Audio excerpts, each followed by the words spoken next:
మహారాష్ట్రలో షిరిడీతో పాటు ఇంకా చూడవలసిన మరొక అద్భుతమైన ప్లేస్ ఏదైనా ఉంది అంటే అది సప్తశృంగిణి మాత ఆలయం.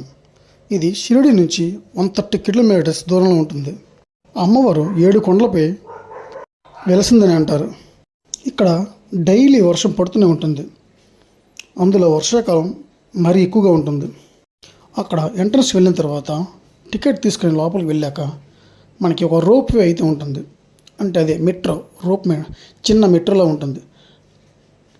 ఆ మెట్రోలో కూర్చుంటే మనం దేవాలయం దగ్గరికి అయితే వెళ్తాం.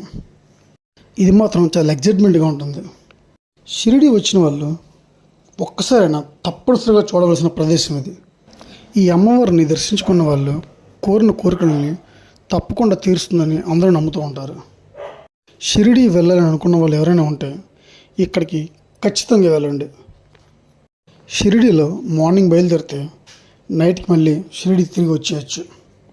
ఇంకా ఇన్ఫర్మేషన్ కావాలంటే నాకు కామెంట్ చేయండి.